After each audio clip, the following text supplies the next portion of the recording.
അച്ഛൻ വരുന്നുണ്ട്.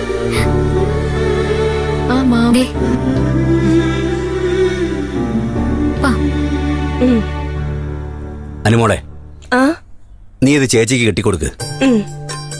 ഹൽദിക്ക് ഇറങ്ങുമ്പോ ഒരു പൊലിമയൊക്കെ വേണ്ടേ? എന്റെ ബലമാമ ഇത്, എനിക്കിതൊന്നും വേണ്ട. അല്ലെങ്കിൽ എനിക്ക് അധികം സ്വർണ്ണമൊന്നും ഇഷ്ടല്ല. ഒരുപാടൊന്നുമില്ലല്ലോ.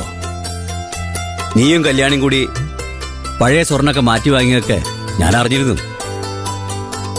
നാളെ കഴിഞ്ഞ് കല്യാണ പന്തലിലേക്ക് ഇറങ്ങുമ്പോ ആരും ഒരു കുഴപ്പവും പറയരുത്. ബാലമാമനിപ്പോ എനിക്ക് വേണ്ടി എന്തുമാത്രം ചെലവാക്കി കഴിഞ്ഞു, വല്ല കണക്കും ഉണ്ടോ? മോളെ, അതൊന്നും മോള് നോക്കണ്ട. പറഞ്ഞ അങ്ങ് അനുസരിച്ചാ മതി. ദേ ഇതിട്ടുകൊടുത്തേ.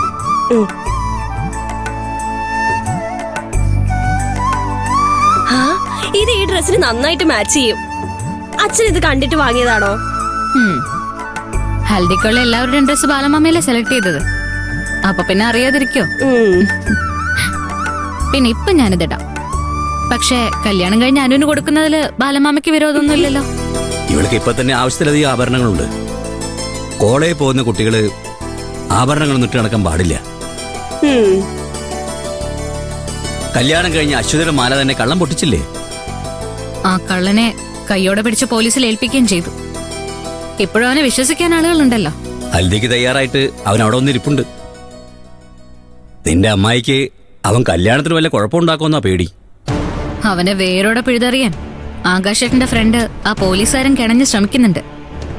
മണവാളനാകാൻ വന്ന ആ വേഷത്തിൽ തന്നെ അവനെ ചിലപ്പോ പോലീസ് പൊക്കും. ആ ബാബുക്കുട്ടന് എവിടുന്ന് പണം കിട്ടുന്നെന്നാ കണ്ടുപിടിക്കേണ്ടത്. മയക്കുമരുന്നിന്റെ കള്ളക്കടത്തിന്റെ വല്ല ഇടപാടുമായിരിക്കും.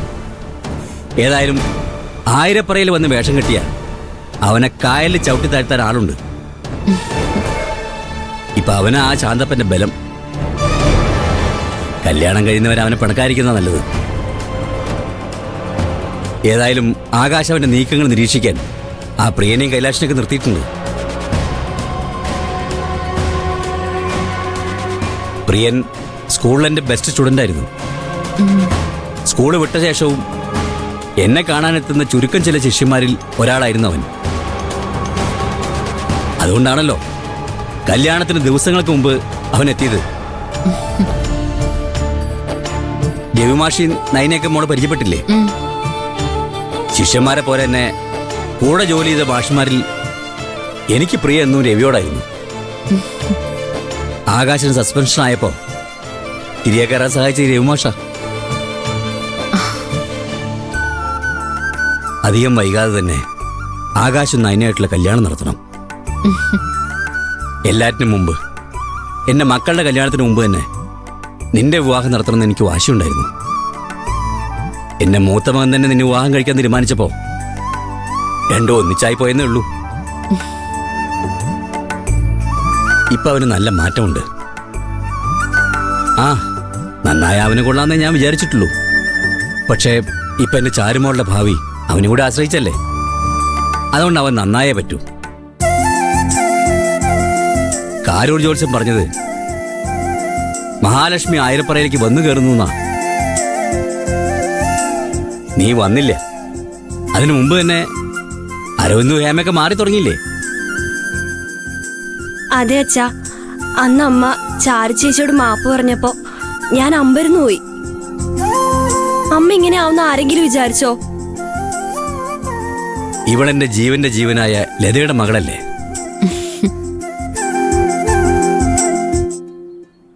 അന്ന് എന്തൊക്കെ പ്രതീക്ഷയോടെയാ ശാന്തപ്പനും ലതയെ കല്യാണം കഴിച്ചു കൊടുത്തത്.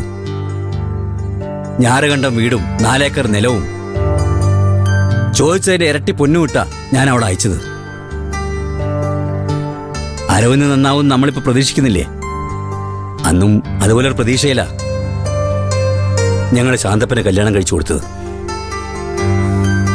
അതിനുവേണ്ടി എന്തെല്ലാം ശ്രമിച്ചു, എന്തെല്ലാം സഹായം ചെയ്തു.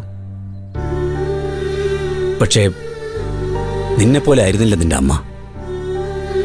നീ ഇപ്പോ നിന്റെ അച്ഛന്റെ മുഖത്ത് നോക്കി സംസാരിക്കുന്നില്ലേ, ചോദ്യങ്ങൾ ചോദിക്കുന്നില്ലേ? പക്ഷേ എന്റെ ലതയ്ക്ക് അനുസരിക്കാനും സ്നേഹിക്കാനും മാത്രമേ അറിയാമായിരുന്നുള്ളൂ. എല്ലാ സങ്കടവും ഒറ്റയ്ക്ക് അവൾ ഉള്ളൊതുക്കി. ഞാൻ ചോദിച്ചാൽ പോലും അവൾ ഭർത്താവിനെ കുറിച്ച് ഒരു കുറ്റവും പറയില്ല. നിന്നെക്കുറിച്ച് ആ പേടിയൊന്നും എനിക്കില്ല.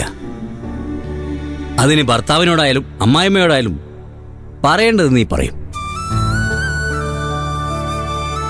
ആ ഉറപ്പുണ്ടാ ഞാൻ അരവിന്ദന് നിന്നെ പിടിച്ചു കൊടുക്കുന്നത്. എത്ര എതിർത്തിട്ടും ചീത്ത പറഞ്ഞിട്ടും എന്റെ അച്ഛനെ മാറ്റാൻ എനിക്ക് കഴിഞ്ഞോ? ഇല്ലല്ലോ. ബാലമാമൻ ഇല്ലായിരുന്നെങ്കിൽ എന്റെ അമ്മയെ കെട്ടിത്തൂക്കിയതുപോലെ എന്നെ അയാള്. വേണ്ട മോളെ, ആ ചിന്തയൊക്കെ മനസ്സിൽ കളഞ്ഞേക്ക്. ഇനി ശാന്തപ്പന് നിന്നെ കരയിക്കാനോ ശാസിക്കാനോ ഞാൻ വിട്ടുകൊടുക്കില്ല.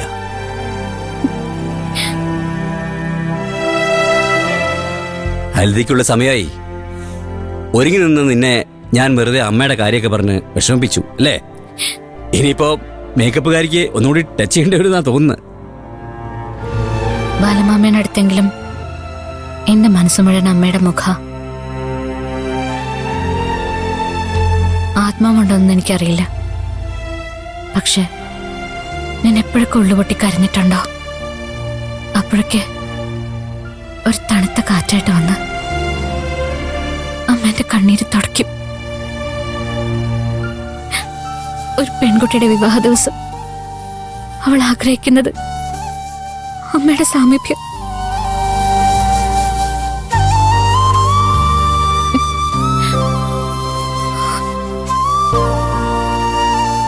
ഇപ്പൊ എനിക്ക് എന്റെ അമ്മയായിട്ടും എന്റെ അച്ഛനായിട്ടും എന്റെ ബാലമാമയുണ്ടല്ലോ. പിന്നെ അരവിന്ദേട്ടന്റെ കാര്യത്തില് ബാലമാമ പേടിക്കണ്ട. ഈ കാണുന്ന തടിയും ഈ ഗൗരവമൊക്കെ തന്നെ ഉള്ളൂ. ആള് പാവ. വലിയ കഷ്ടപ്പാടൊന്നുമില്ലാതെ ഞാൻ മാറ്റിയെടുത്തോളാം. എനിക്കറിയാം മോളെ, മോള് വന്നു കഴിയുമ്പോ എല്ലാം ശരിയാവും.